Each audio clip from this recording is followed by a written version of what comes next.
secrets of love.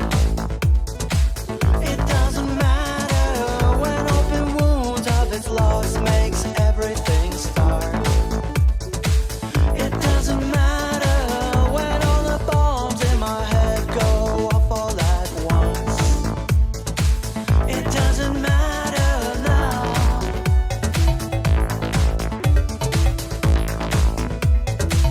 I see the future.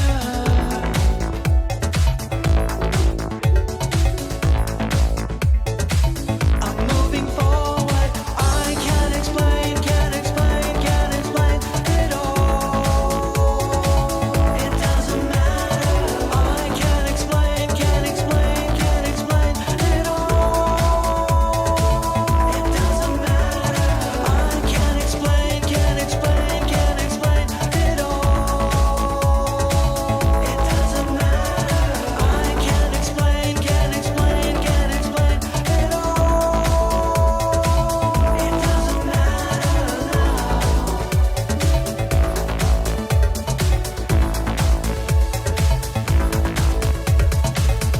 What if life had no meaning other than life?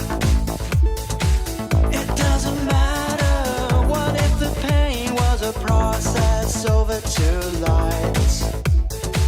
It doesn't matter, and all the words and the tears meant nothing to us.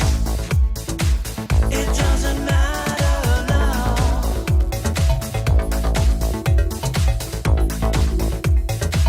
I see the future.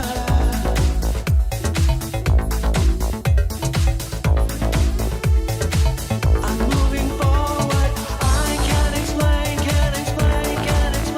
it all. It doesn't matter. I can't explain it all.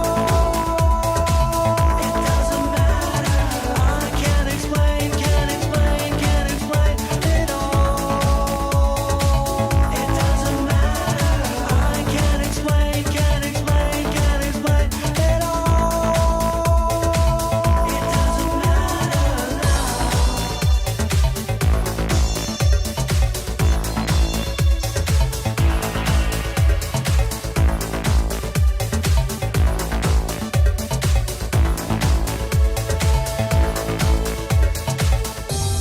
Life has the meaning that you give. Love's the binding force that sets it free. And this is all you need to know. As above and so below. I can't explain it all. It doesn't matter. I can't explain it all. It doesn't matter. I can't explain it all. It doesn't matter. I can't explain it all. It doesn't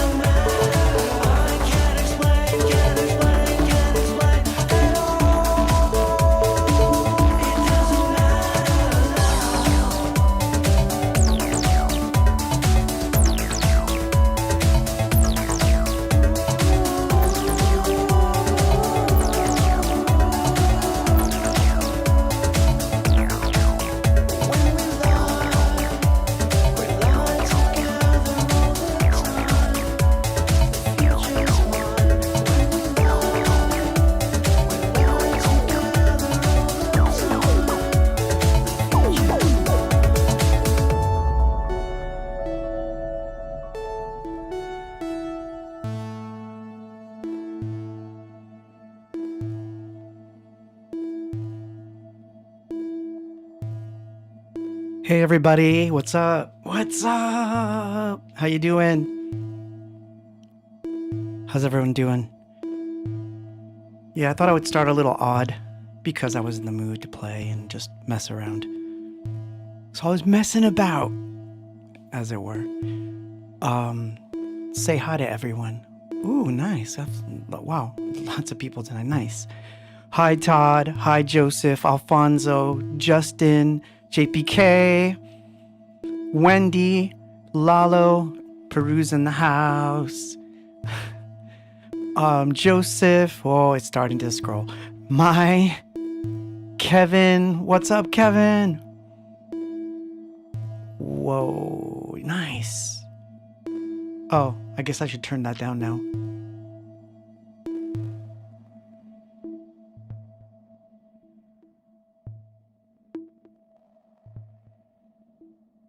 Guess I'll let it just keep going just because. Why not? It'll be in the background for now. By the next song, I'll turn it off. Hi, how are you, all of you? It's good to be back, to be honest. Oh, man, thank you. Shoot, man. Bramble Davis, thank you for that super chat. That's awesome, man. Thank you. Thank you so much. That's awesome. So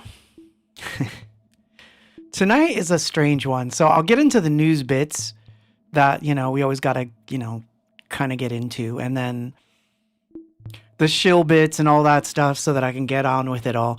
But I'm going to let you know right now, this is going to be a strange one, man, because I don't know. I just saw 2 films, and well, before I get into it, gosh, I'm like digressing back and forth here. Grab your drink, relax, sit back, make fun of the Pop-Tart, and enjoy yourselves. It's going to be a bit of a ride for this one, but we're playing the numbers game later, by the way. So we may hear stuff that we heard because, like I said, this week's been rough.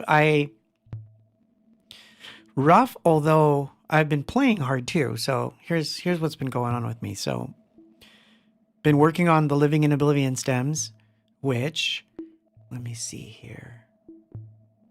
Yes, which they are almost ready.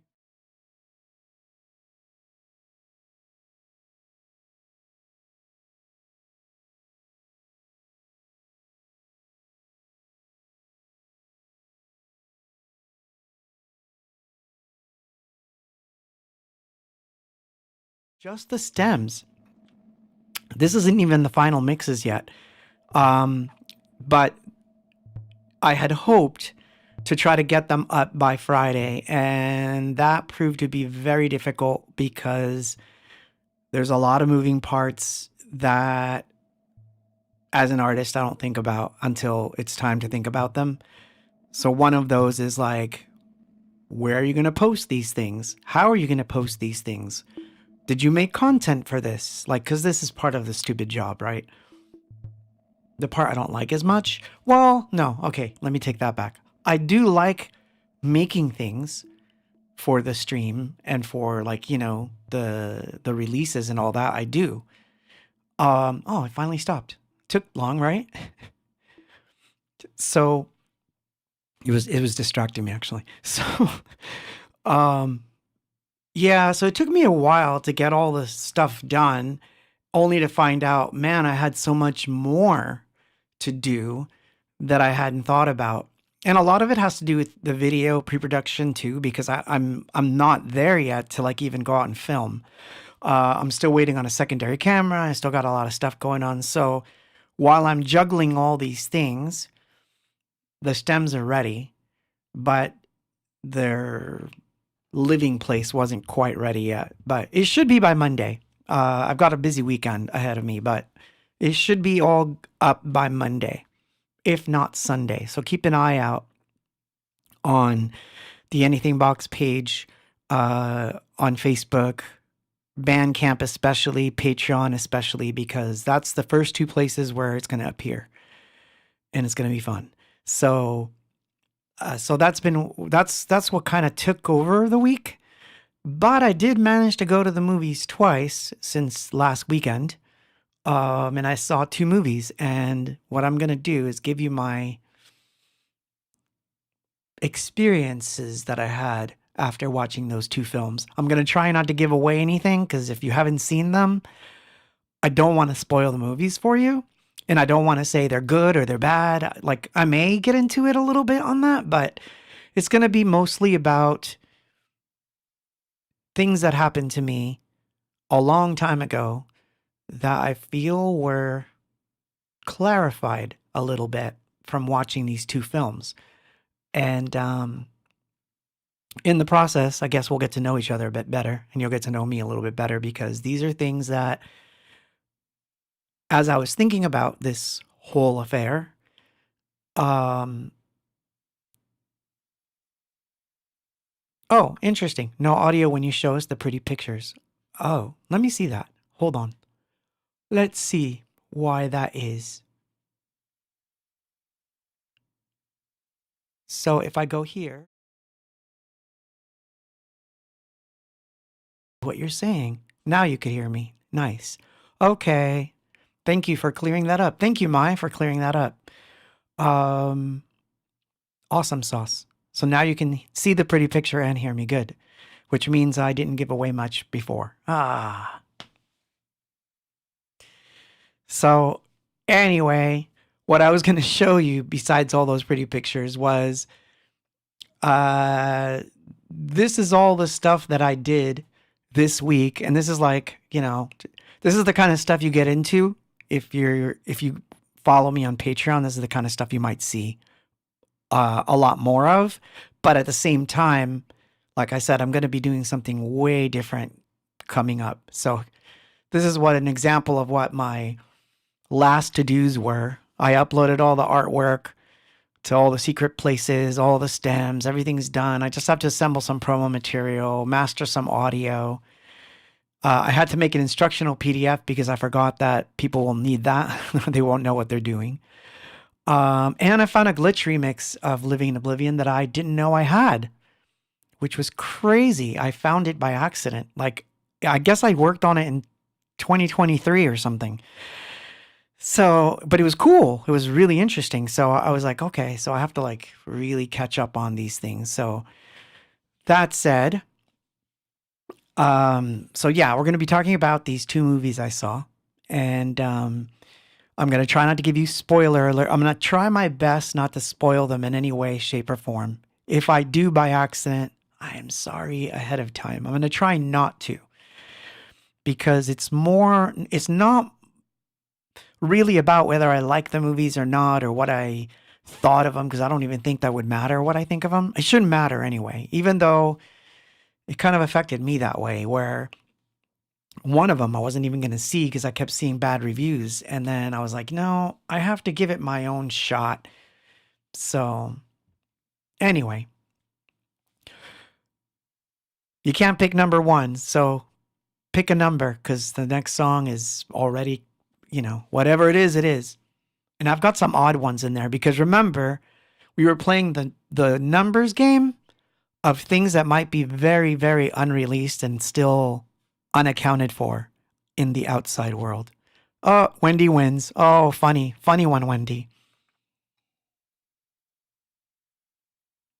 This is what you picked, Wendy.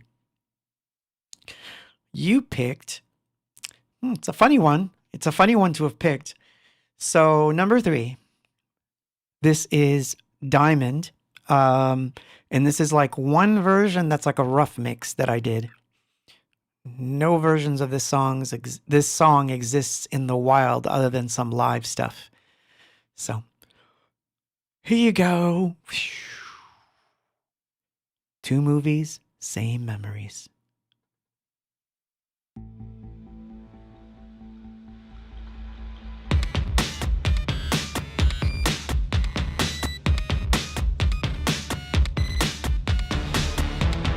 Polished purity never fades away from lights. Unlike a soul,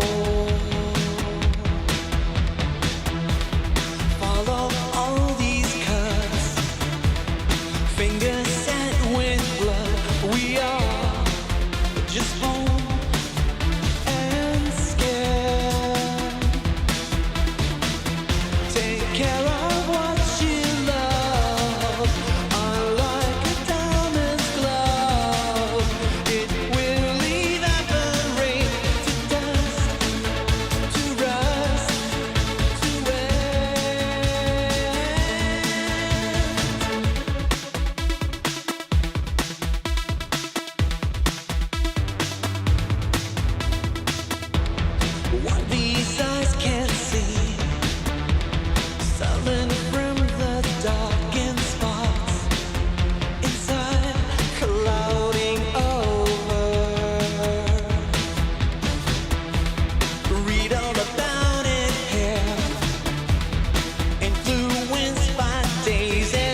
Thank you for that.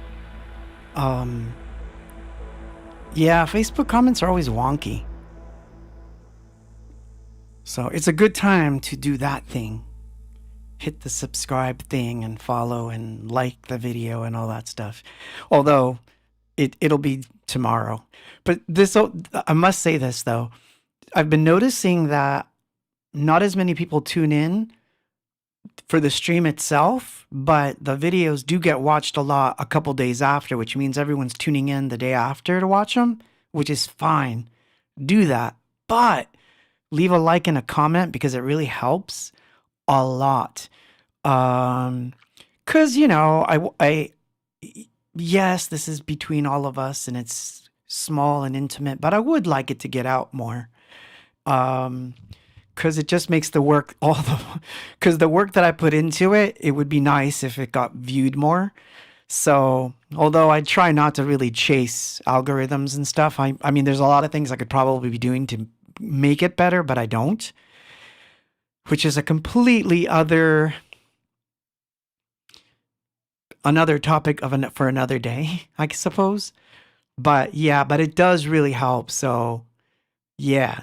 So if you can give it a like, a thumbs up and all that stuff, because it does help. It really, really, really does. I know. Dinosail says, I'm surprised that more people aren't on Twitch where you can see the comments across all platforms. I know. Well, here's one thing that's going to happen with Twitch for me is that it may actually be next week or the week after. I'm going to do a pseudo DJ set, meaning that I'm just going to play all kinds of stuff, which means I can't do it on YouTube or Facebook. So be on the lookout for that as well, because it's coming. I've been kind of thinking about that for a while. So I think I'm due to do one of those where I'm just doing some DJ sets, just playing stuff I like, which I can't get away with on the other platforms. So one of these streams is going to be Twitch exclusive. So just saying. So let's talk about the two movies I watched. And have you all seen Disclosure Day and Backroom or Backrooms? I keep saying the Backrooms because I'm so used to the videos, the Backrooms. So if I say Backrooms instead of Backroom, I'm talking about the same movie.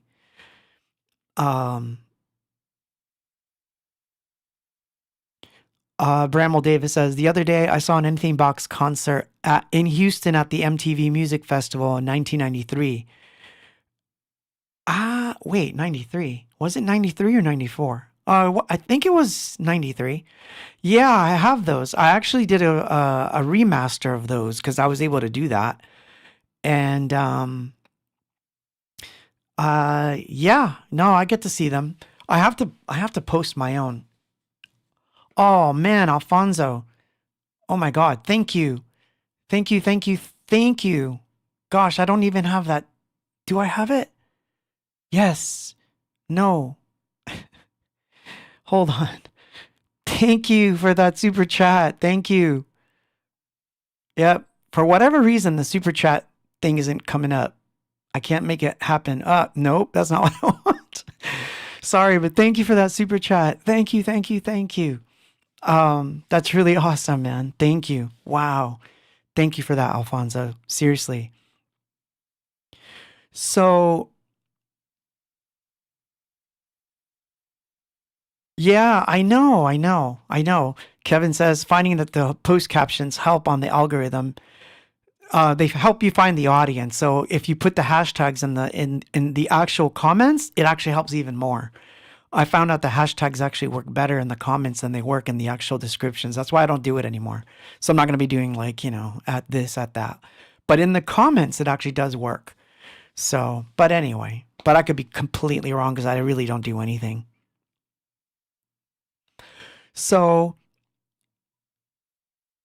it was fun to go to the movies because I used to do it all the time. Seriously, I used to do it all the time. I used to go like every weekend to go to a movie. I used to love going to the movies. So in more recent times, I've been kind of craving going to the movies. So I had the opportunity. So I snagged Claudio. I know we share the same name, and we got ourselves over to watch Backrooms, and I saw that first on Sunday. Very good. I really enjoyed it. Really, really enjoyed it. Even weirder, just because for the sake of story, I'm gonna tell you this part, but it's not in the movie. So this is the funny thing. We went to this theater that's near my place that I've gone to before. In an area where I always go. There's a Barnes and Noble there, all this stuff. And after the movie, I saw someone walking down this corridor, like an outside corridor, and I'd seen it before, but I thought that was just like the back of the building where the trash gets collected and all that stuff. So I had never been back there. So we decided to walk down that corridor, and I found this entire area behind the building that was an amazing, amazing location to do some shooting. And I found a stairwell that looked like something out of the back rooms, which was crazy. Let's see if I have a photo of it, because I thought I posted a photo of it, but I'm not sure. Did I? Yeah, I did. Here, let me see if I can. Can I show you this image? And let's see if I can show you. Yeah. So this was right in the back of this alley, which was pretty cool. And it's already got the stylized look that I was looking for. Of course, I added the yellow on purpose so that it would look more backroomish for the post, but it's stark black and white, and it looked really, really interesting. And anyway, we found this entire area back there, and I was taking photos and stuff for future use because, like I said, I'm redoing the Living in Oblivion video, and it's coming out. So far, my pre-production work, my script, my location scouting outings, that was a hard one to say. My location scouting outings have been awesome. And it's been fun. So, yeah, so I got really good photos just from that movie. And I feel like it was meant to happen that way. And yes, Joseph says that is a liminal space. Yeah, liminal spaces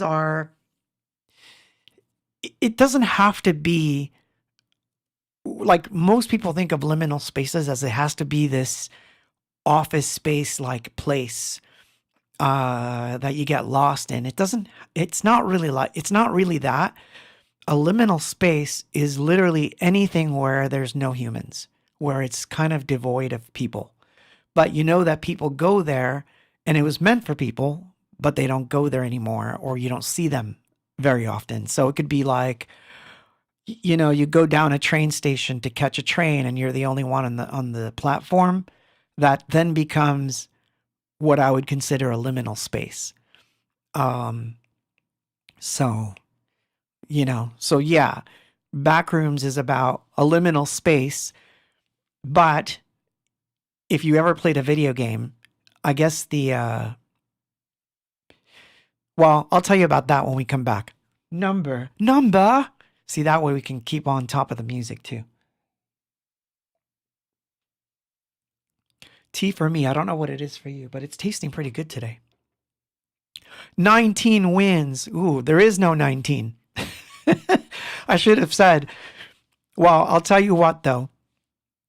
Since you got it first, JPK, I'm going to give you the last song that's on here, which is 16. So it's number 16 is the last.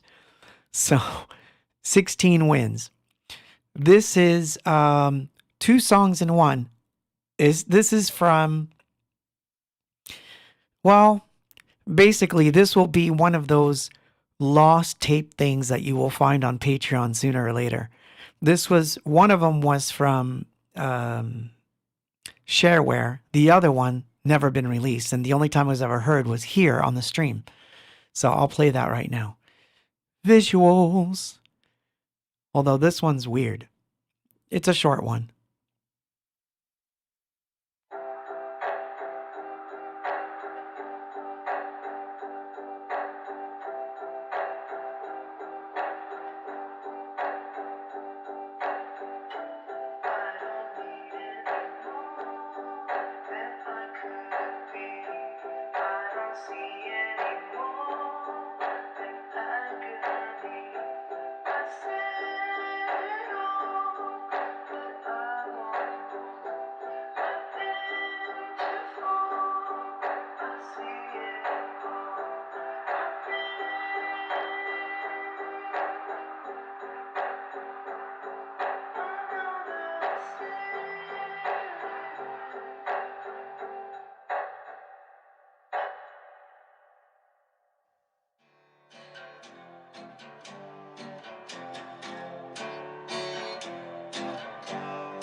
The traffic noise that you heard or didn't hear or might have heard in both those songs or both of those idea tracks were from the Fullerton studio when I used to have, sometimes I would play and I would forget to shut the garage door, the side door, and the traffic would seep into the microphone. And then I would love that sound. So then once in a blue moon, I would just leave it on purpose when it was a busy day just to get that in there.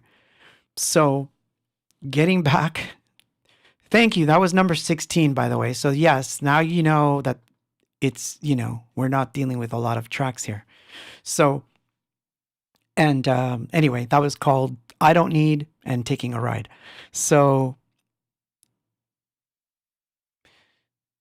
liminal stuff has always fascinated me because I feel like in my own view, liminal spaces were always, like I said, places devoid of human life or places where humans just don't go.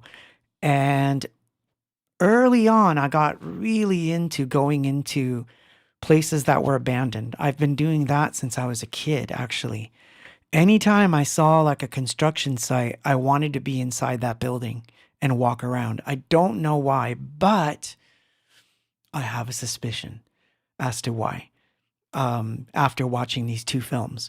So, but basically in the backroom story, without giving anything away, if you've ever played a video game, you know that, especially if you've ever played Doom or, like the old Castle Wolfenstein or that type of a 3D shooter, if you ever did what is known as God mode, you can clip the video game, which means you pass through the wall that was in the video game that normally you wouldn't be able to pass, and you find yourself either like sitting in the middle of nowhere in the video game or in a completely different level of the video game where things, Castle Wolfenstein. I know, right? People are like, the young ones are like, what are you talking about? Castle Wolfenstein rocks, all of it. It rocks. So, by the way, as an aside to that note, the reason that I loved Wolfenstein and Doom especially, and even Quake and all of those, was not for the shoot 'em up parts. It was for the exploring the levels part. So I had this really weird freaking habit. Wolfenstein. I know. I am Wolfenstein, right? Is that the right way to say it, Joseph? So, whoa, my background, my says my open garage background noise is C5 Galaxies, F-16s, and that neighbor on his loud ass motorcycle. That's funny. Ah, the nail gun, indeed. So I would have this habit of trying to get through the level as quickly as I could, making sure I got everybody, so then I can go explore it leisurely. And sometimes I would play the easy level just so I could go exploring the level, and it would always feel like I was in a familiar but scary place. So for whatever reason, I've always been drawn to those things. So I used to explore factories. I used to explore decrepit buildings, and I still do that to this day. I still go to places where, I follow a lot of channels, by the way, that sneak into crazy places and go filming. And I always take notes because I wind up going to these very same places and getting into a bit of trouble. So some of the Living in Oblivion video will be done in that way. So, of course, one of the reasons I loved the back rooms was because I liked the exploration of that very thing. And while you're exploring those places, there's always this weird thought, like, what happens if I encounter someone by accident? Meaning that I'm not expecting to see anyone, and suddenly I do. And so this has dawned on me a couple of different times. In particular, I got caught once. I'll tell you this story. I got caught once while I was visiting through an abandoned hospital in the middle of this abandoned Air Force base. That's not too, it's a bit far from here, but it's a good hour, about an hour and a half from here. And I was in there, and then I heard noises, and I was like, oh my God, there's someone in here with me. It was kind of a little bit of a scary moment because I had my, my camera and my lens, and I'm thinking, oh, great, to get mugged at one of these places is going to be great, right? And lo and behold, it's two officers. Of course, right? And they shine their flashlight right on me, and they're like, you. And I'm like, oh, sorry, officers. So anyway, they're like, what are you doing in here? And I'm like, well, I'm just taking pictures. You're like, you're not supposed to be in here. And I'm like, he's like, you didn't see the sign that says no trespassing, blah, blah, blah. And I'm like, I saw it, but look, it's a really scary place. It looks really cool. I just wanted to take pictures. You could see I have my camera. I'm not doing anything weird. And they're like, well, the reason that we can't have you in here is because there's people that come in here to steal the metals and the cables in this place. And so it's now become unstable. He goes, we used to never care before when people came in here, but now it's a little scarier. So anyway, they took my picture, they took my license, everything, and then they let me go. But why am I telling you this story? I don't know why I'm telling you this story.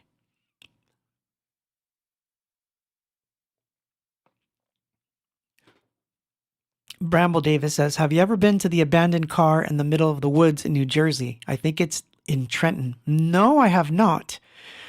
The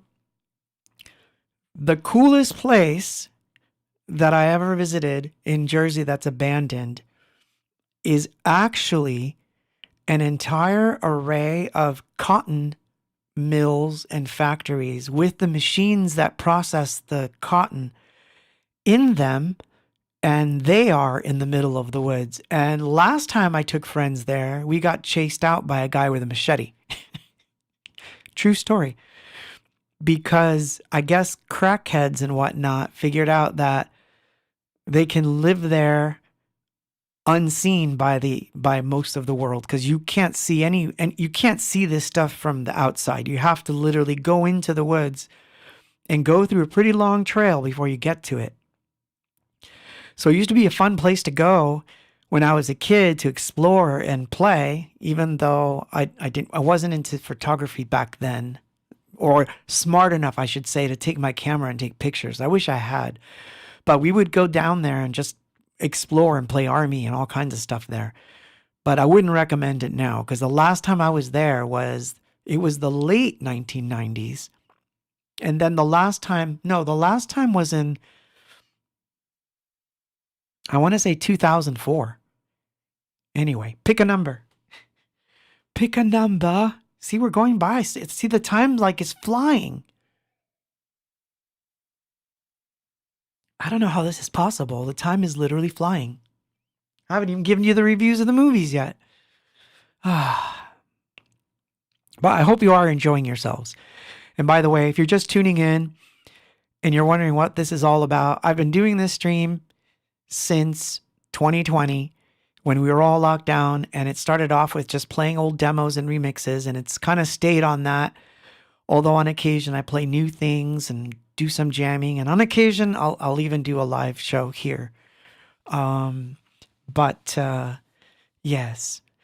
But number 8 wins, and number 8 is a good one. Number 8 you can find as an NFT on Object as part of a tape.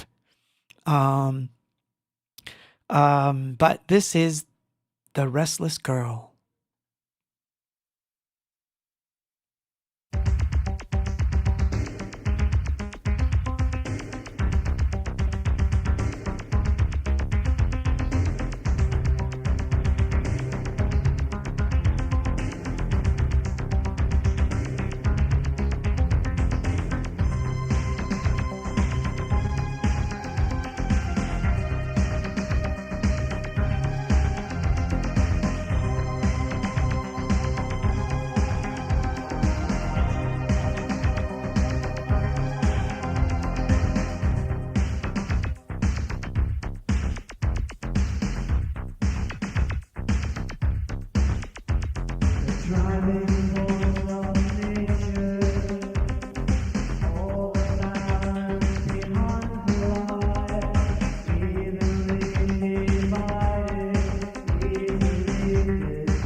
The Restless Girl, which was released. That was released, but as an NFT, as part of a mixtape. And I would recommend grabbing that because actually it's really cool.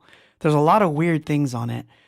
And the MTV festival that was mentioned earlier is also a mixtape on Object, and the mastering on that is actually quite good. So it's actually better than a better sound than the video, I think. So yeah, so I'll try to get the link to those and post them before the night's through. I should have done that. I forgot. So yeah, I'm like not thinking about that stuff as much as I should. But I,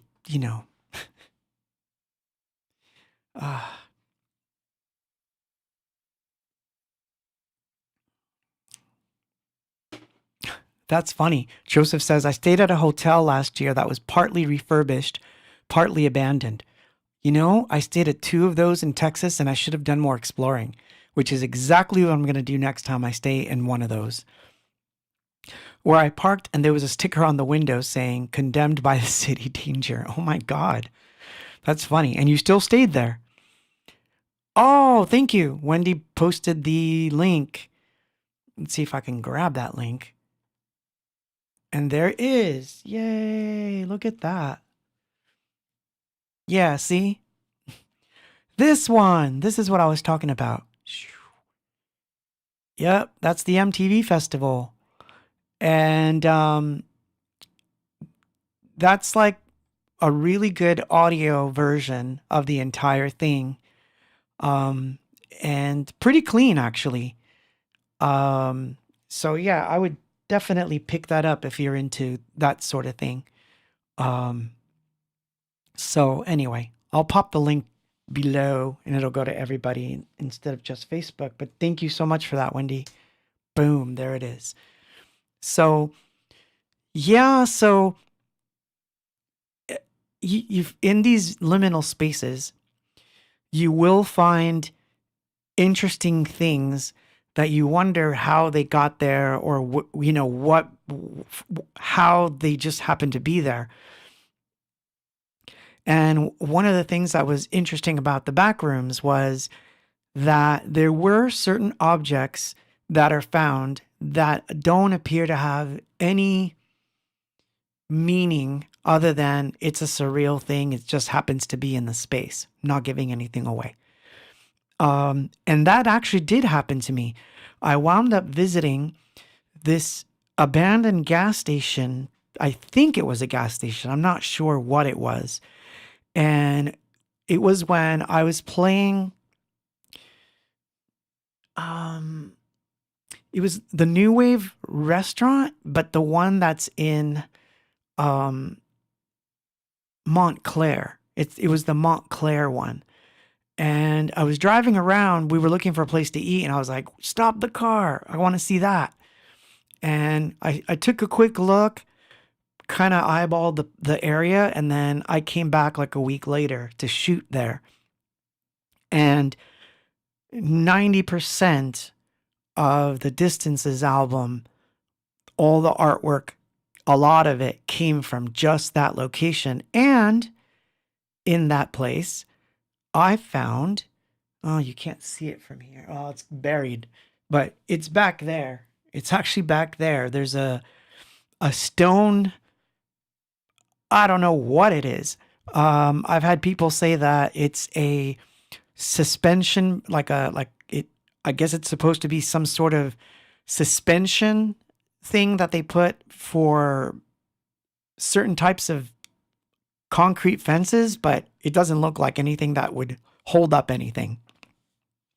It seems to be made out of like a really thick marble, and I wound up using it as part of the cover for Distances, and it's in the back cover. And if you've got Distances and you look through the CD insert of it, some people have owned Distances for years and didn't know there was a 16-page book hidden within the actual album. Isn't that wild? I mean, seriously, I have people that will write to me and say, I just found the book in there. There's a book in there. So yes, in distances, and there it is. It's the cover. That thing you see in the middle there is real. It's a real thing. See if, yeah, there you go. That's a real thing. And I guess it's supposed to be for some suspension type thing, and I don't know what it is, but I was fascinated by it. I wound up taking it home, and it sits with me in the studio all the time. And at certain points in time, I will take it out. And by the way, Distances is on Bandcamp, of course. That was a quick way to shill something without trying. Right? But I wasn't trying. Seriously, I wasn't even thinking I was going to do that. It's just that I realized I do have a picture of it that I can show you. I'm like, duh. But yes, it's all over the booklet. So it was one of those really weird thing. Yeah, no, it is. It's back there, but it's really heavy. It's actually quite heavy. And it too will be seen again in videos, because there's a couple of things that I had filmed with it that never made it into anything. And so like I've been looking at my script and I'm like, well, I would show it to you. But it's like, I'd have to like dismantle one of the cameras to do it, because it's behind this thing and it's got like stuff on top of it now. But so yeah, it's blocking the view, so you can't see it. And I don't want to move Lego Face for that. It's a mess back there. So the monolith is hidden back there, but it will make its debut again. But anyway, so yeah, I was reminded of that same experience of sometimes you find things and you feel that they were meant to be found by no one but you. And I felt like that was an interesting message that I got out of it. But there are things that you should definitely not take from an abandoned place and take home with you. There are things that you should leave alone. So I have this rule that if I touch an object and I get a weird vibe out of it, even if it's cool, it stays there. I don't touch it.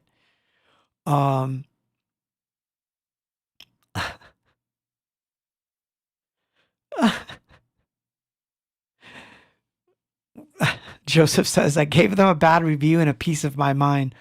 I thought that at least offer me $20 off my next stay.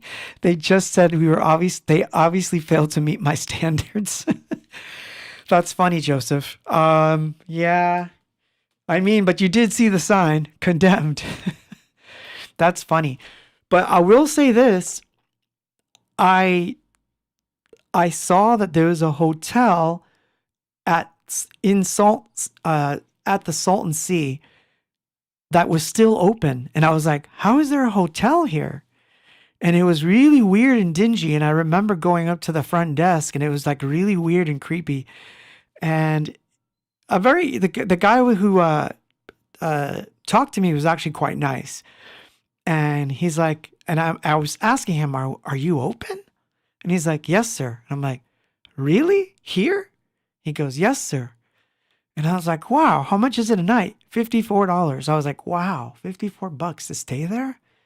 I'm like, good to know. So I thought maybe one day I will go stay there just so that I can go filming at night at the Salton Sea. And that would be the only way you'd find me at night in the Salton Sea, as long as I had a place to get to that I could be staying at. But yeah, you do find weird things. But anyway, I really enjoyed that movie. But it reminded me of a liminal space that I visited when I was a child.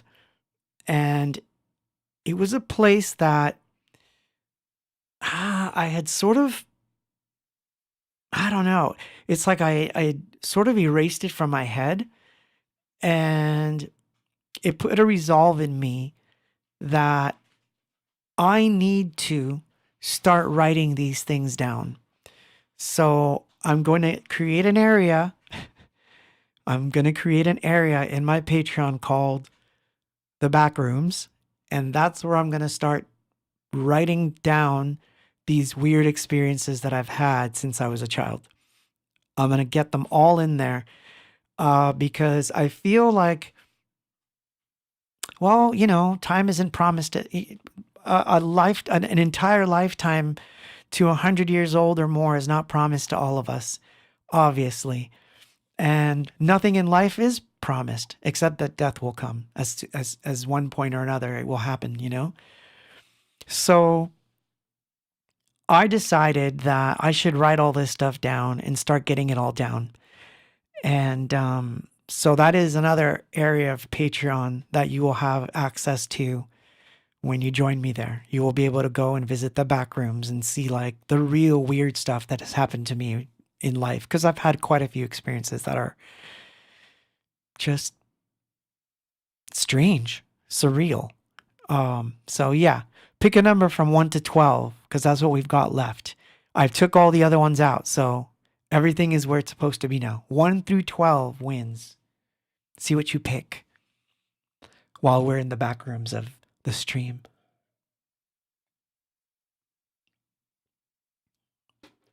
See, I didn't give anything away, but I really enjoyed that movie. I really, really enjoyed that movie. That's funny. That was very funny, Joseph. 3.2 wins, Joseph. And Brian Spencer also picks number 3. You win as well. So this one's for Brian and for Joseph.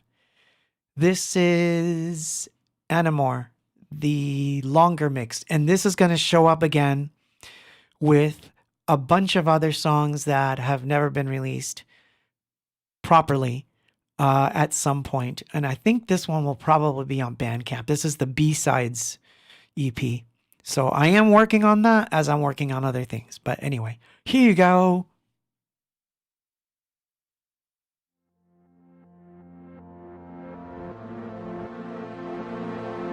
I saw the sun, or was it your eyes filling me with that countenance of light, motionless? They just became the warmth, settled within me ever after. I felt the wind, or was it your skin rushing me, shook me to my very core. I have to say, oh what a feeling coming over me ever after. Now dance with me.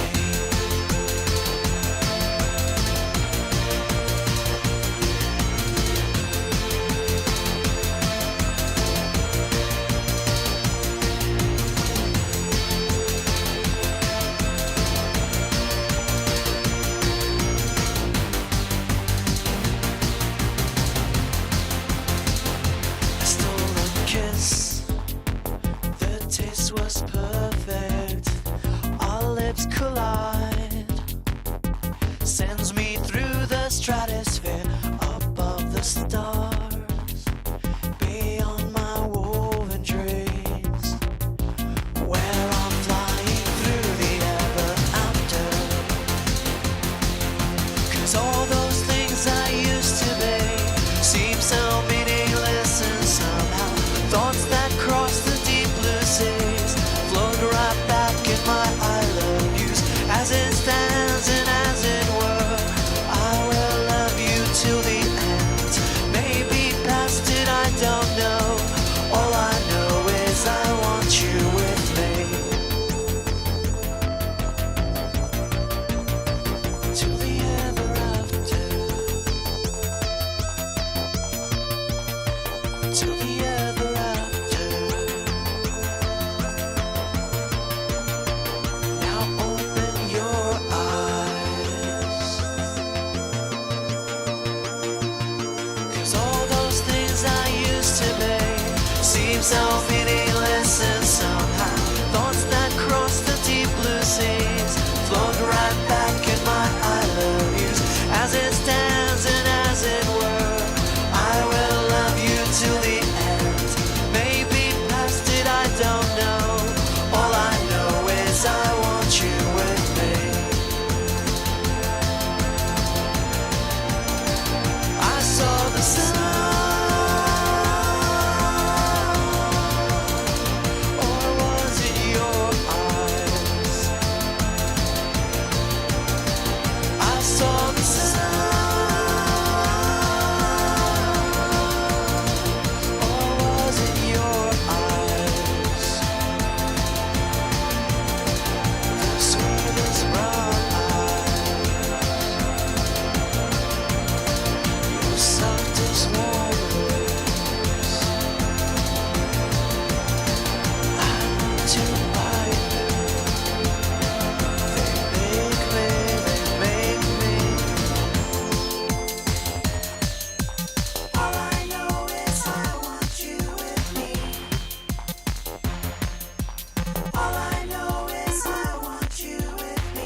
And we're back in the back rooms of the stream.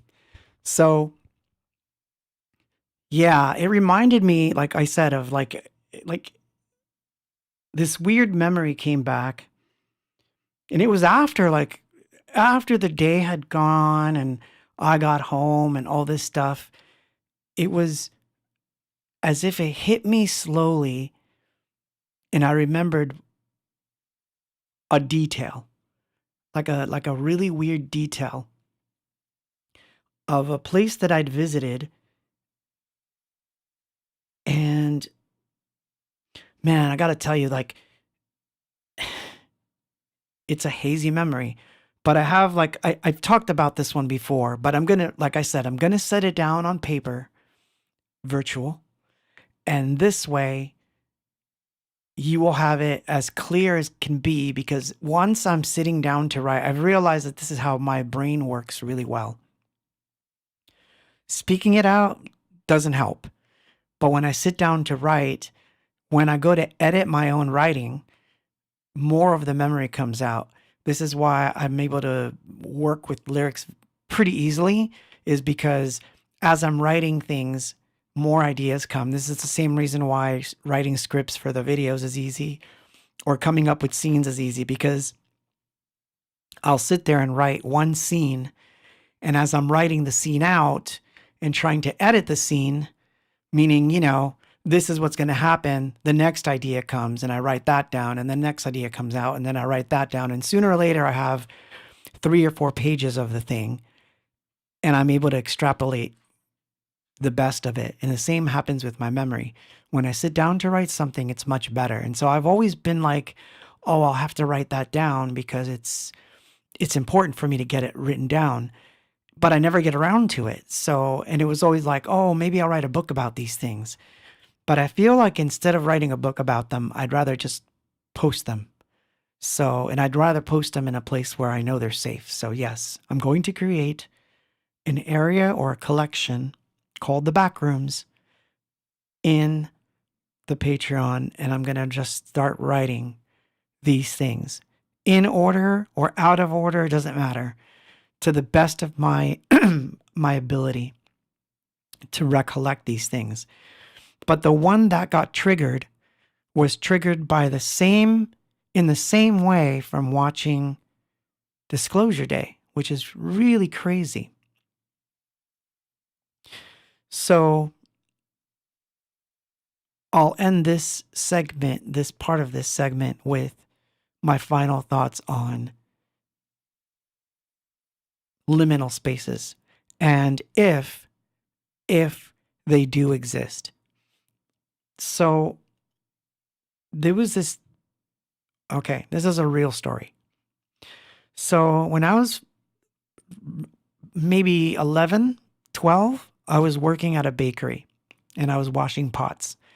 And to go home, I would have to walk up what was then part of what's known as River Street, which is basically the street that follows the river, the Passaic River. And that street goes up all the way from literally almost Garfield, the Garfield-Patterson border, but it goes all the way down to downtown.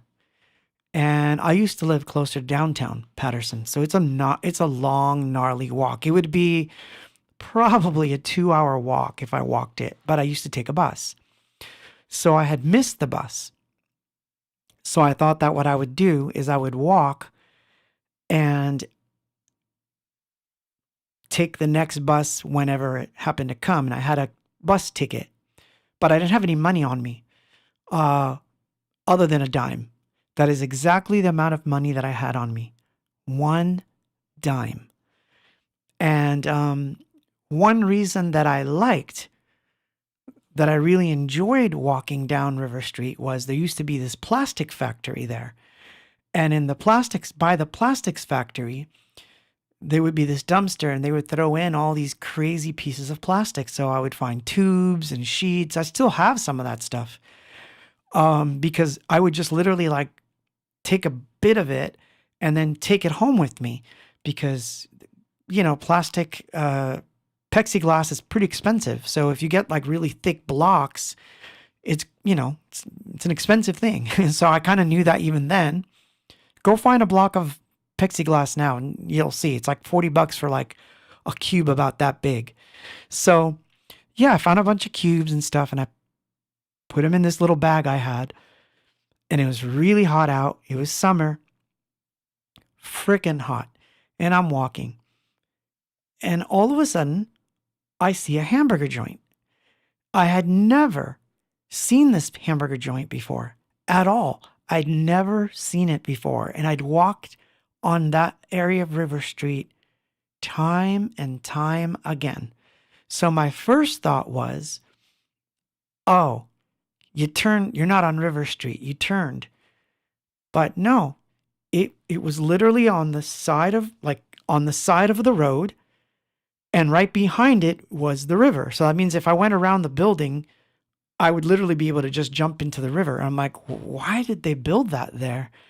Because I just kept thinking, there's no way this is real. So I just want to look around because I only have a dime and I don't have money to buy a burger or anything of the sort. So I just walk in, I'm looking around. The place looks like it was literally the 1950s. It really looked like that. No one was really in there. Just a guy with a little white hat, just ready to cook a burger for you. And I'm like, so how much is a soda? Because I thought maybe I'm lucky enough I'll get a soda. If I'm lucky enough. Just trying to think of like, maybe something I can get away with. I don't know. I knew I didn't have money for a burger. And he's like, oh, 10 cents. Okay. I want you to know. A can of Coke back then, and I'm aging myself, was probably about 50 cents for a can. A bottle of Coke, like if it was a bottled Coke, it would have been about $1. So when he said 10 cents, I was like, yeah, for sure. I'll take it. Slap my dime on the counter. He gives me the soda. It was about yay big, about the size of a little bit bigger than 2 shots, right? And the glass that he served it in, by the way, was or looked like a shot glass, but just slightly bigger, made out of glass. And no straw. And I just sat there. I drank this Coke. It was delicious. It was one of the best Coca-Colas I ever had in my life. I thanked him and I said, well, I'm going to catch the bus now. And he looked at me funny like, okay. And I'm like, doesn't he know there's a bus stop here? So anyway, I left the place. I'm walking about another block. I get to the bus stop and I'm sitting there waiting for the bus. The bus comes, I get in, and I look back, and it's just not there. The entire building's not there. And I'm looking at it myself. Remember, I'm just 12. So I'm looking at it and I'm thinking to myself, self? Angle of view. Because even then, okay, let me explain this another way before we get on with it.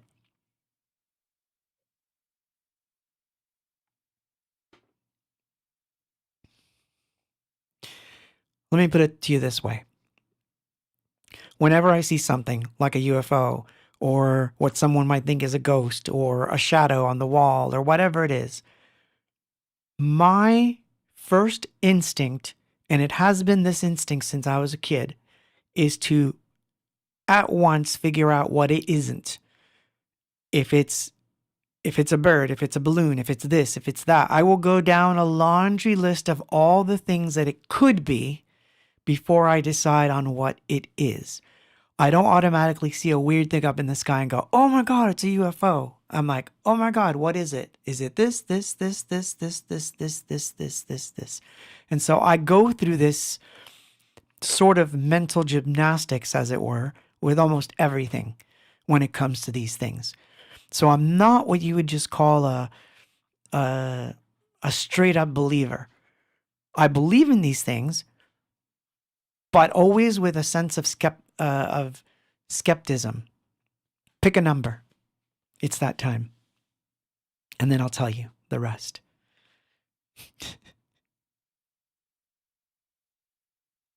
I bet it was your hat man. He keeps checking in on you. I think he was, man. I think it was. It sounds like some David Lynch shit. I swear to God, my life has been quite that, which is why I like him so much, because I kind of see some stuff, some similarities there, but I've had some really strange experiences, man. There is no 22.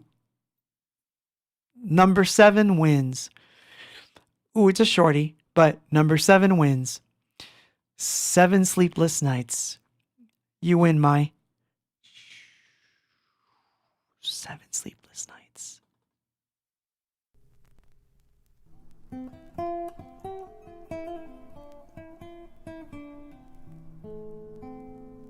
Seven sleepless nights in my head, in my head, in my head.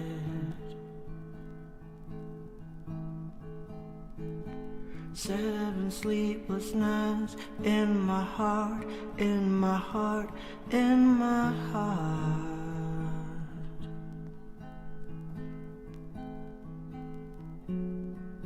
And ever asleep, I dream of the same thing.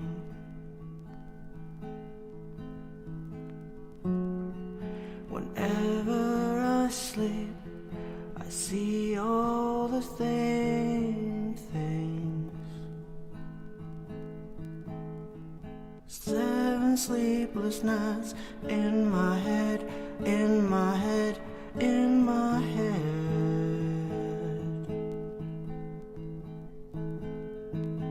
7 sleepless nights in my heart, in my heart, in my heart.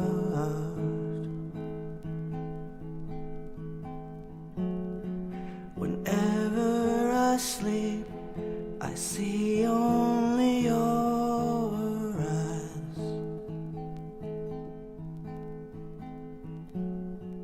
Whenever I sleep, the fire is deep inside.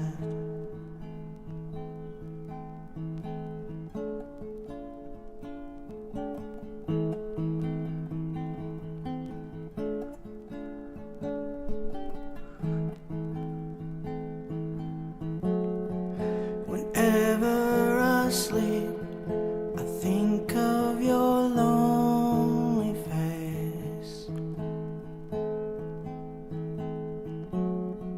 Whenever I sleep, I dream of the kiss you gave. That tasted like wine, that tasted like wine.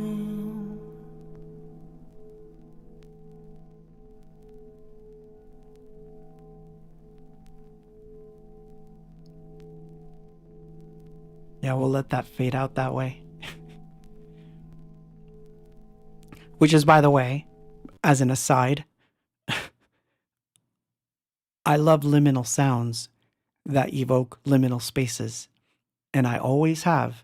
So that's another interesting aspect of this discussion, as it were, is you're gonna learn in one way or another why I am into weird sounds. Like, why do I like strange sounds or electronic music in general? And it's like, it's very easy for someone to say, for example, they'll say, oh, I was into it because of Depeche Mode and all that stuff. And it's true, those are real things. But before I was into that, I was into psychedelic stuff. And the reason I was into psychedelic stuff was the sounds. I liked things that would take me away and helped me daydream, because when I was able to daydream things, I was able to sort of create like these worlds in my head. And so, yeah, you could say that all of this is in my head, but the Coke was real. I paid for it with a dime. I drank it. And then as I'm looking at the back of that bus, it wasn't there anymore. And I made it a point. I know where I found it. I am going to go back there tomorrow when I get out of work. I will go walk that same path. I'll go to the plastic factory and I will find it again. And this time I'll buy a burger, darn it. So I had like, the next time I went, which was the day after, was I had a couple bucks in my pocket and I thought, well, here we are. Nope, it was not there.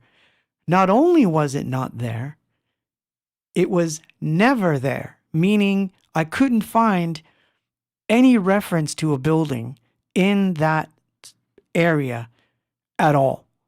It was the plastic factory, and the next thing after the plastic factory was the bus stop, which was, again, blocks away from where this place would have been. And you would think that it was just, I don't know. I don't know what to tell you about that, other than the fact that it wasn't there. And so I had to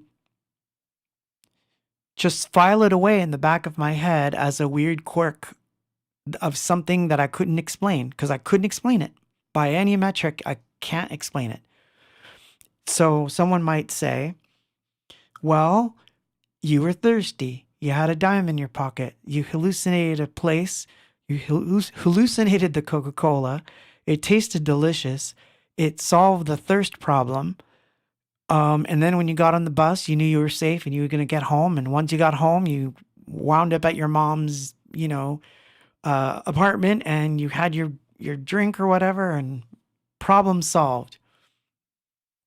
Sort of a modern day version of a Mirage or something.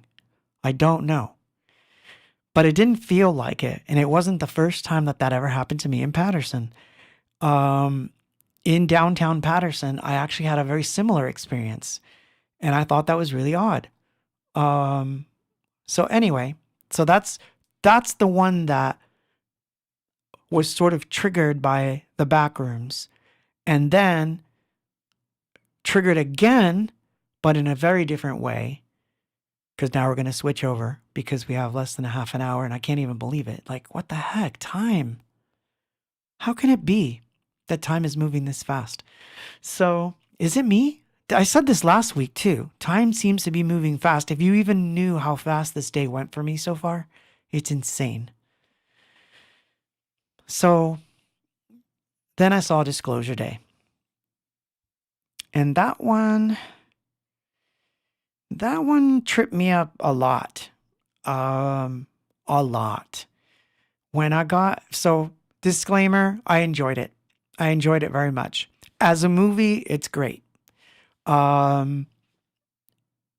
It's, I would say that it follows a similar formula as a really good chase movie that happens to have a sci-fi element in it. So it's a first for Spielberg to make like what I would consider a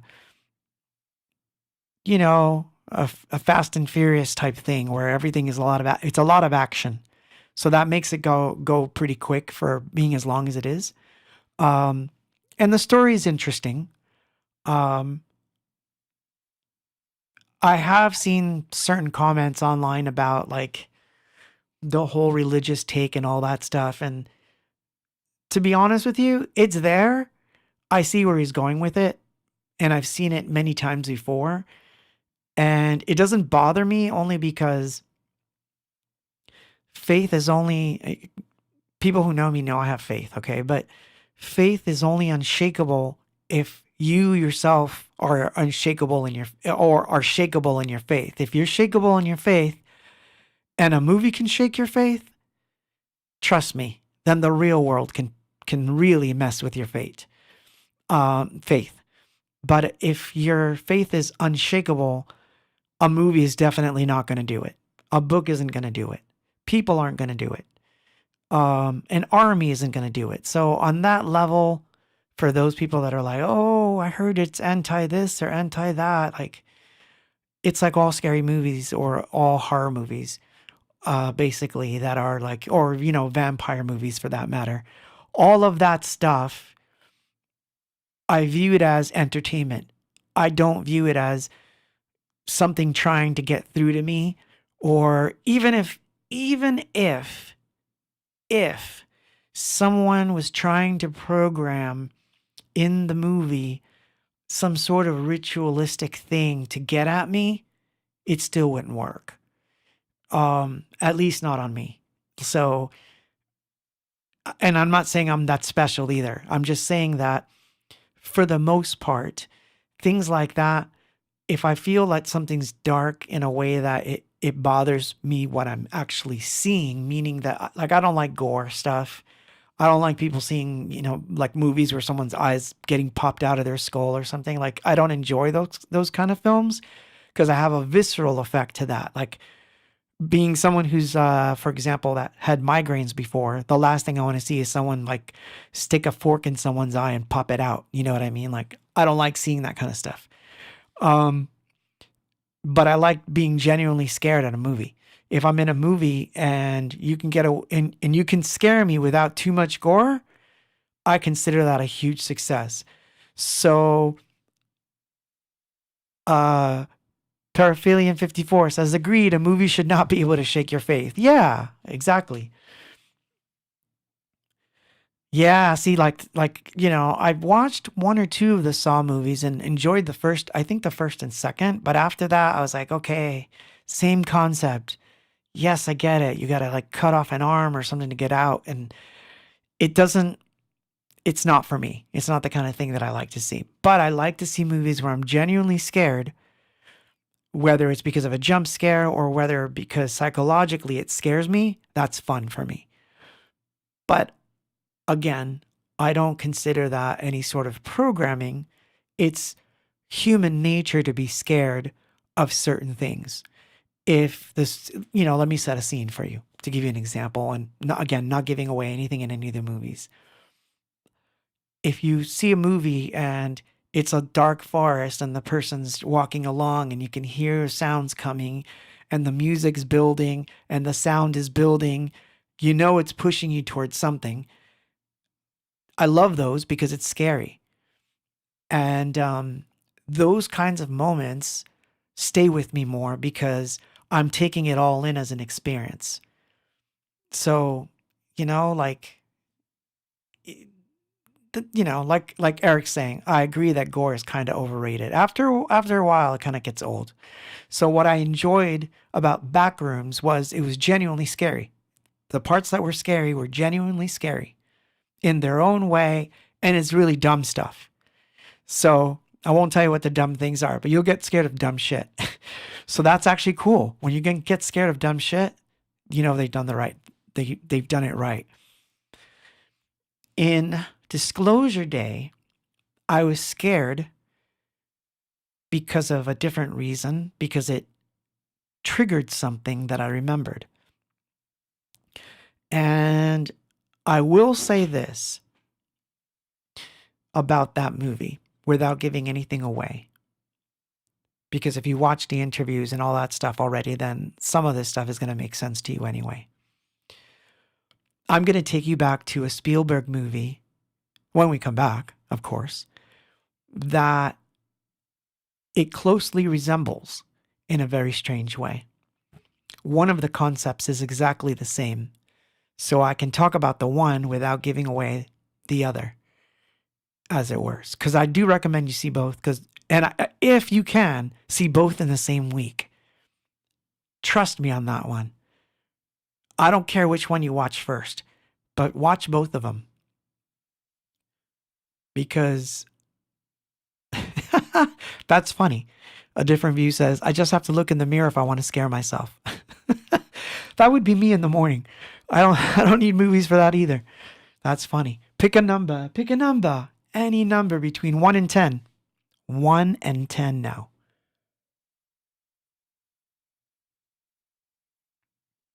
We're still not getting through as many songs as I hope we do. I'm trying to talk less too. You all got me like just yapping away. But I hope you're enjoying this one because, like I said, it's leading up to the fact that, yes, I'm going to write these things down because I need to. I need to write these things down so that at least it's a permanent record. Number 5 wins. Eric, you're on top of it. But man, you messed up though. I'll play you number 5, but you had something before and you should have stuck to it, man. So here you go. Number 5, Scared, as it were, part 1 and 2, which is interesting. Couldn't have picked see, serendipity wins. Over visuals. Scared, part 1 and 2. Do you feel scared? Do you feel scared? Anyone can see, you know it's true. Do you feel scared? Everyone's here. Anybody knows the weakness all around. And though my dreams are falling down, I know my world is upside down again. Do you feel scared? Do you feel scared? Anyone can see my world is falling down. That's it.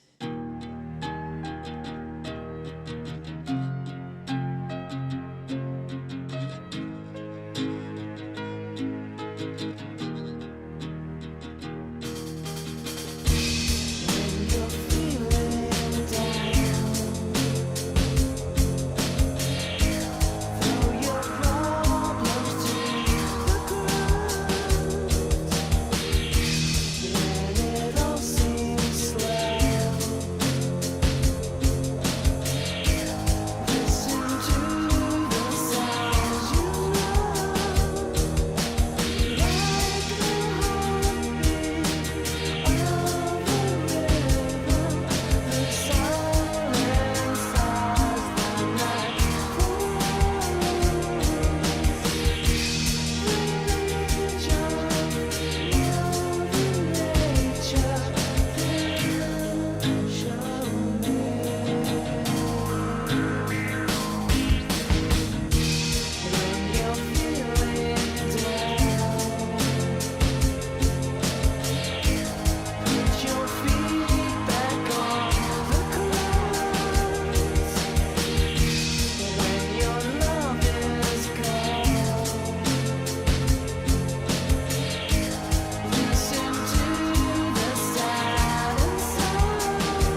satisfied. And I'm really loving this, but it doesn't matter When you're feeling down.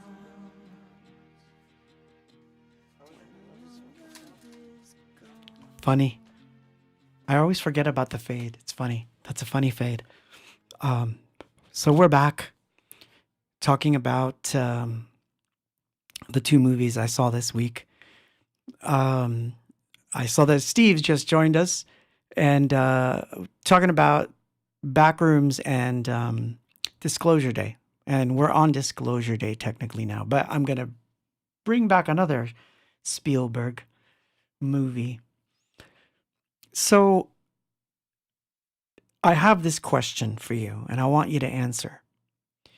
And not that based on your answer, I'm going to give you this story or whatever. It's just I'm curious. So if you saw the movie Close Encounters way back when, do you remember that there's the scene where the little boy has the encounter with the aliens in his house? They come in, they're like being mischievous, and they somehow lead him out of the front door where the light is, and they take him. And then the mom has to find her way to the mountain. And basically, she's not going there because she feels compelled to go there to see a UFO landing. She's compelled to go there because the aliens abducted her son. And basically, she's hoping in some way, even though she doesn't really mention it, that she wants him back. So I found that one interesting because that was an interesting part of the memory that was kind of triggered, is she's not really talking about her son being missing the entire time. Correct me if I'm wrong, but she is drawn to that place, we feel, because her son was abducted. And then once she gets there, of course, he comes out of the ship and runs towards her, and, you know, there's a reuniting, as it were. And it's almost like a happy scene, which I always found interesting. Even then, which I thought, well, how is it interesting or happy? I mean, it's happy that she's got him back, for sure. But it's pretty messed up that they took him in the first place. It's not like they said, hey, lady, you know, like, we want to like borrow your kid for a little while and take him on a ride into space and then come back and drop him off at this mountain that we're going to give you psychological hints that this is where you're supposed to be. Because if she hadn't followed any of those psychological hints, would that kid have been let out of the ship? So that's an interesting question. So that's an interesting question that I had that came up again when I saw Disclosure Day. And it's this idea that I feel that Spielberg has, that somehow these beings are kind and we should respect it, and we should, you know, like understand that they're a higher being of some sort. And no matter what they do, it's not something that we need to worry about. But yet, in Close Encounters, they took a kid. And we don't know what they did to the kid. All we know is they took the kid and they give him back. So, yeah. Oh, I know, Steve. I know. There's a few throwbacks in there. So, it reminded me again that one day, a very long time ago, but I was already an adult, I had an encounter where I was taken. And the experience that I had was not pleasant. It was not a pleasant experience. And so, in my view, I don't think whatever they are, that they view us as something as equal or even a different culture. So, like, the best way I can describe it is think of Star Trek.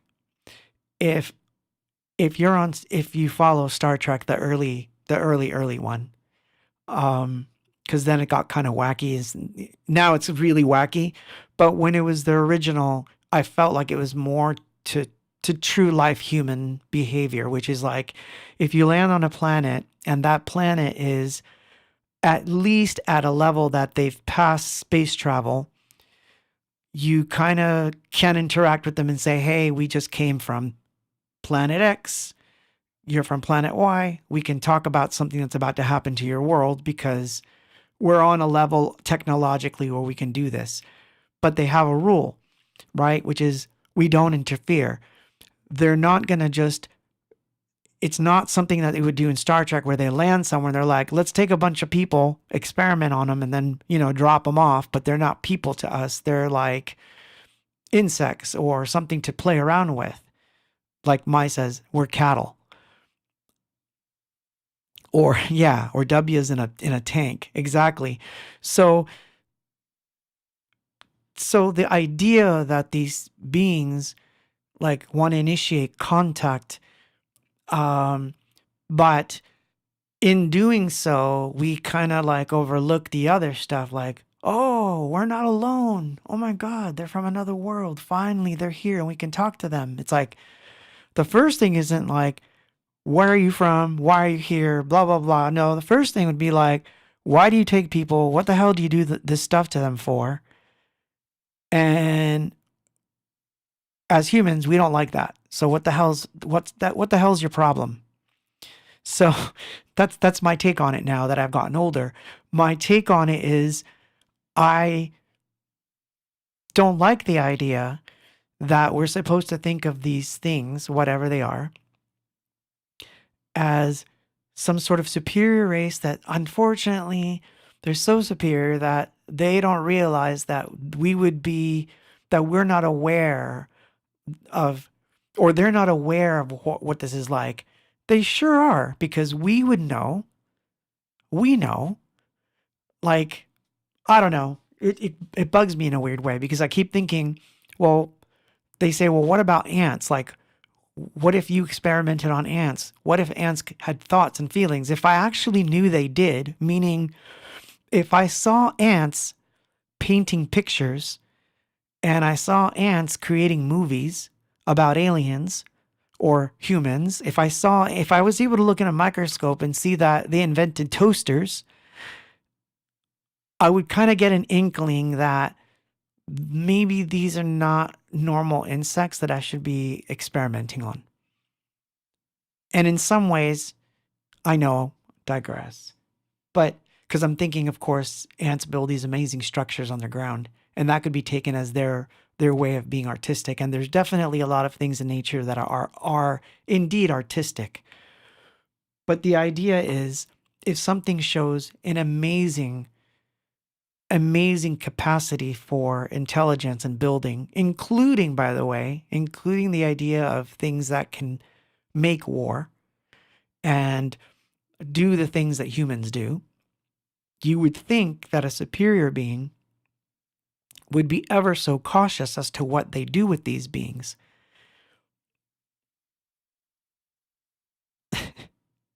Signs was a good movie. I don't care what you say, Steve. It wasn't Signs, it was the other one. So that's my point, is that I feel that in some ways it wanted to glorify the whole thing and put it on some strange spiritual level. And to me, it didn't hit that way. It's a good movie. I enjoyed it. Like I said, I find that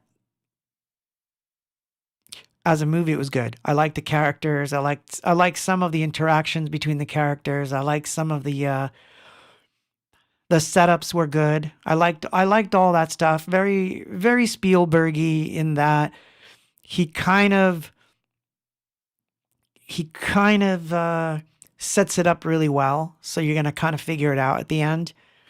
This is a typical Spielberg movie in that sense, except for the amount of action in it. Because, like I said, it's the kind of the first time he's really delved into the action thing. So as far as direction, color, all that stuff, it was very well done, and I enjoyed it.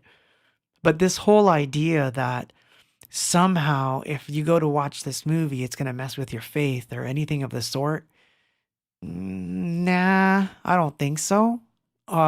It certainly did not mess with mine.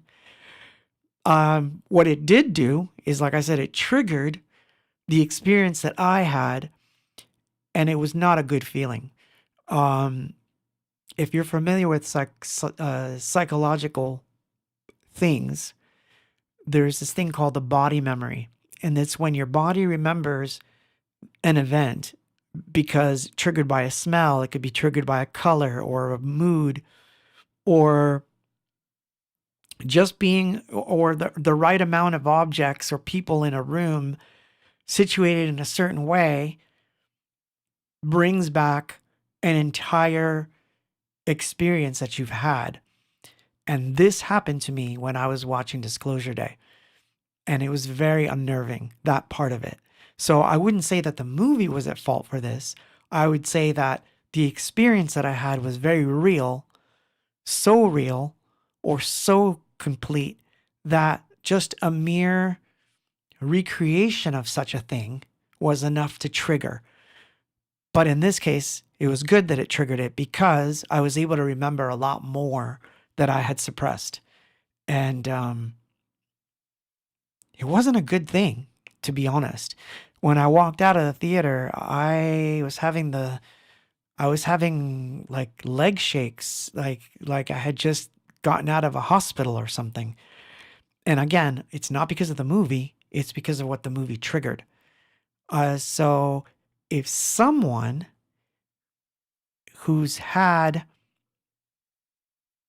an experience like that watches this film and you have a similar experience, reach out to me. I'd like to know what happened to you or what you think happened to you. And like I said, I'm going to be posting about this stuff because I think it should be talked about more.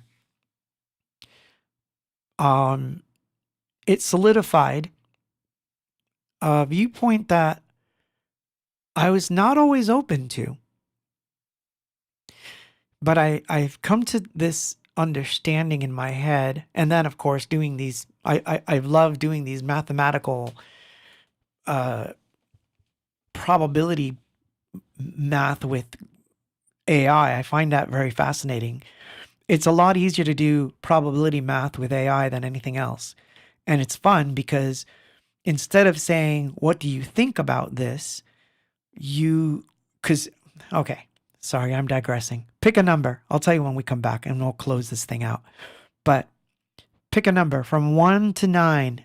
That's the numbers that you have now. 1 through 9 picks the last song I probably will play. Man, it won't by fast.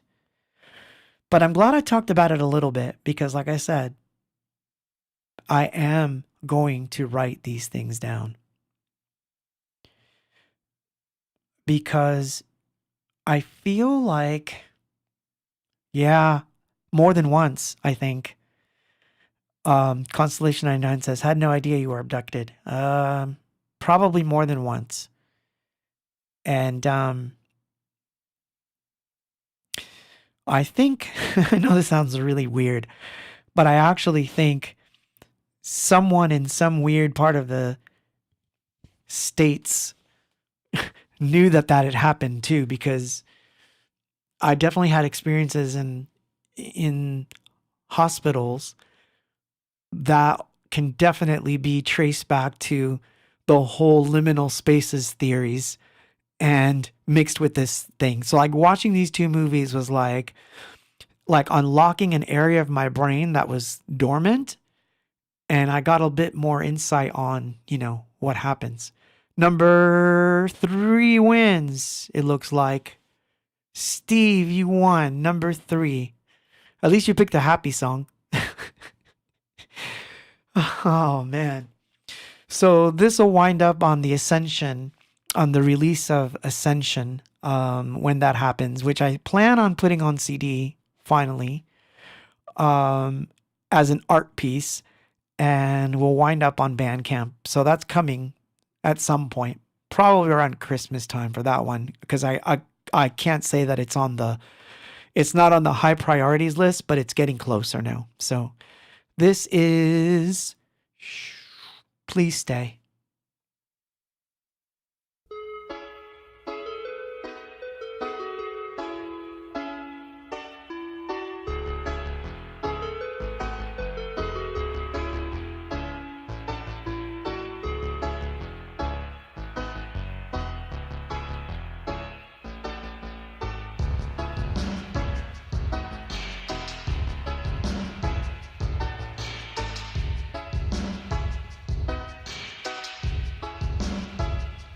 She smiled at me. She's the perfect one, you see. Her eyes are so bright. They light the way across the darkness. She made me cry, made me lie.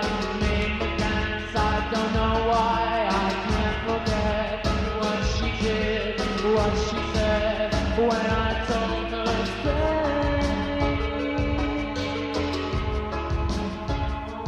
Please stay.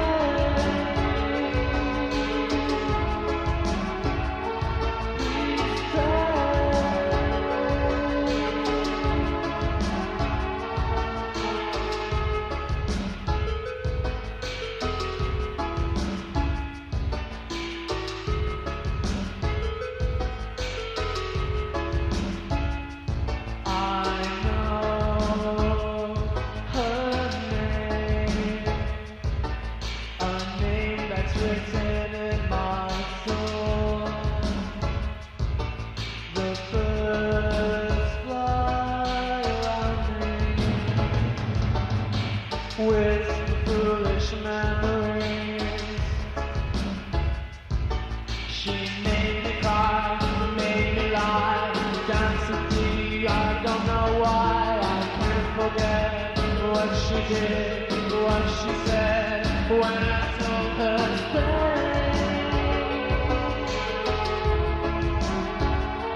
Please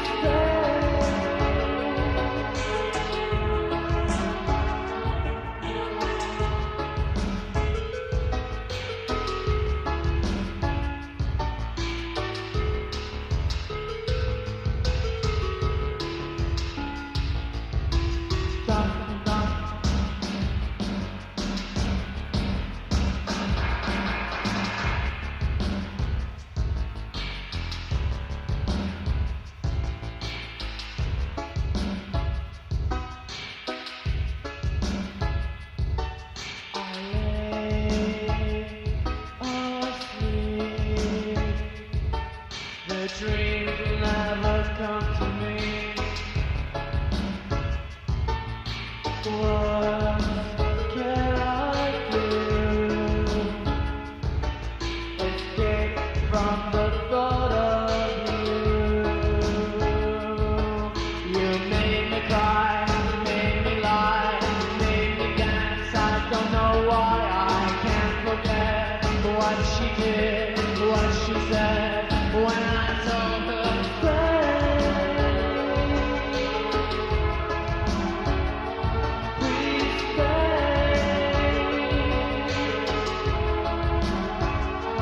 Please stay.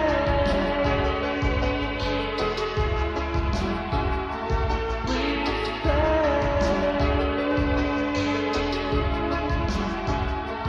Please stay.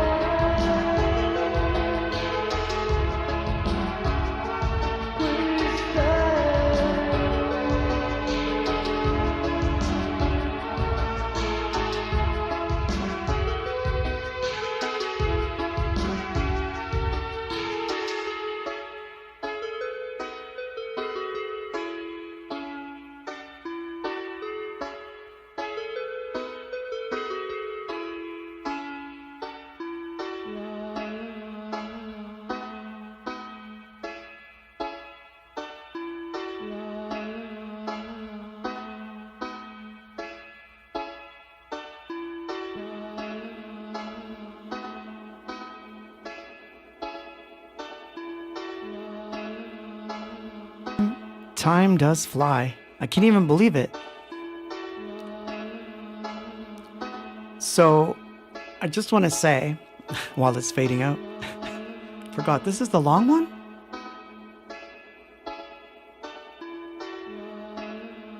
Yeah, this is the long one.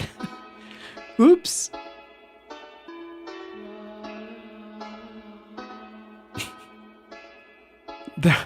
A leg theme? I guess. Oh. Speaking of. So yeah, I have. Yeah, I'll write about it, and then it'll be more clear. But yeah, so every time I think it's over, it's like one more. Get on with it, man. Time flies like an arrow, fruit flies like a banana. That's funny. I like that one. So yeah, I don't know. So it was strange. It was very strange, the feeling I got when I got out of the theater, and it stayed with me, and it stayed with me, and it stayed with me. And then I woke up in the middle of the night and I wanted to write about it.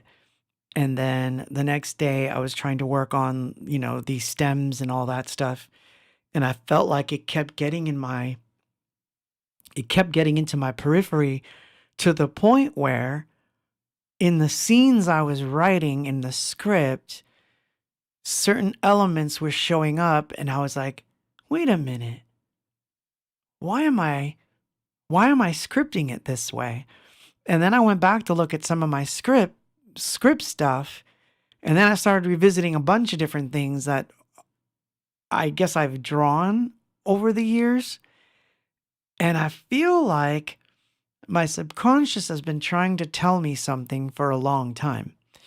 And so it was very strange to like see it a little differently, if that makes any sense. But whatever it is, I will get to the bottom of it now.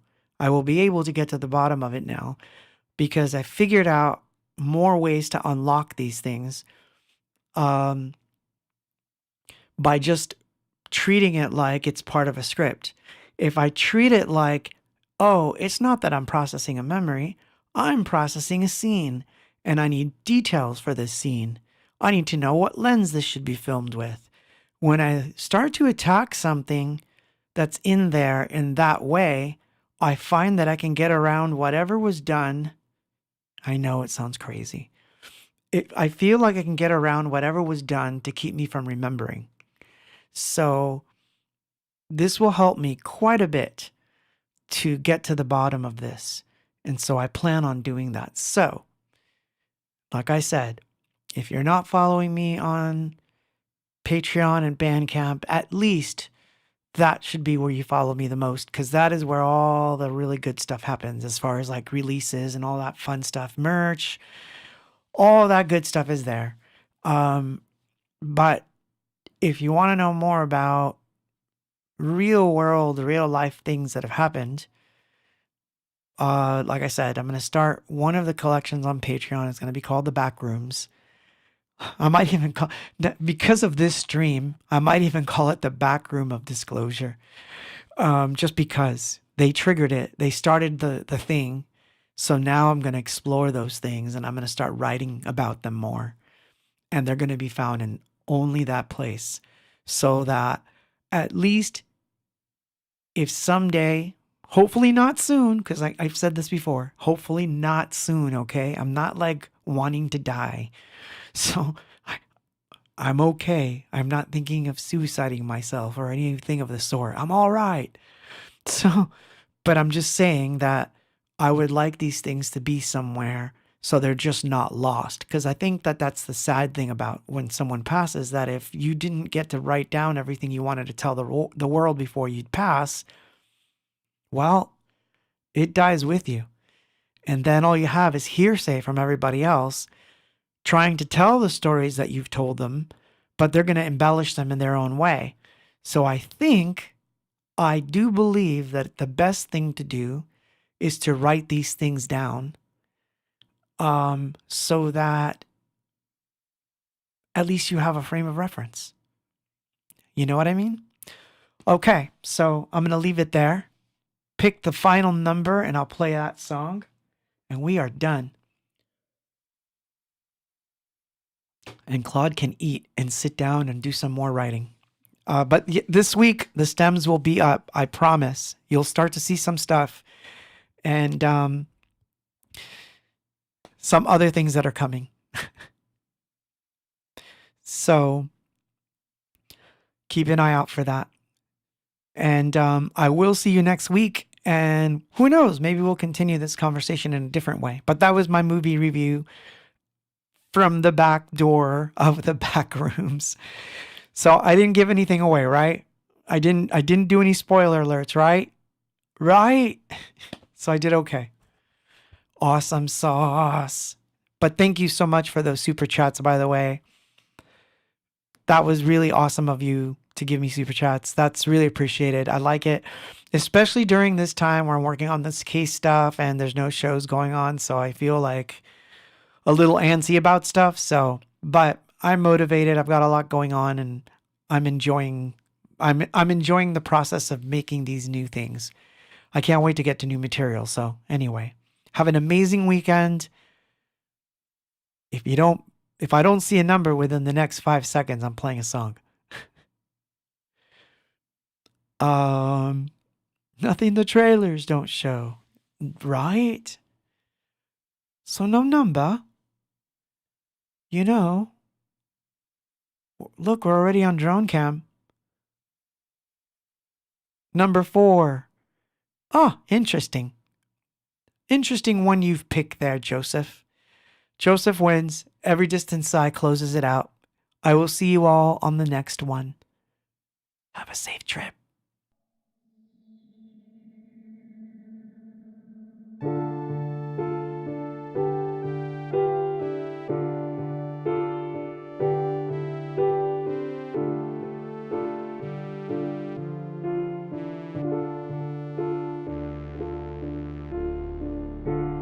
You won't see me.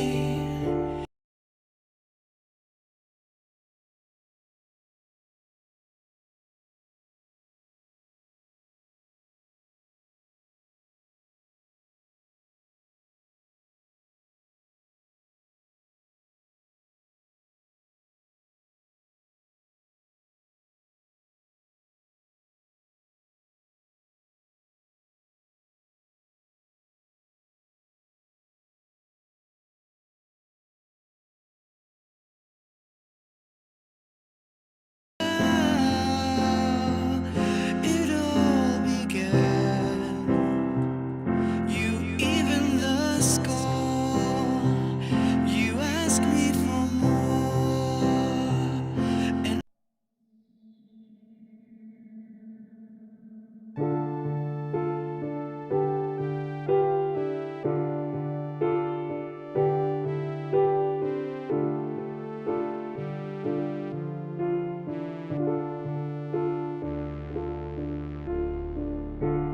you won't see me, yet you need me too. Even though far away, I can't touch you. You can't feel this heat, yet we are just the same. Every distance I will wonder how it all began.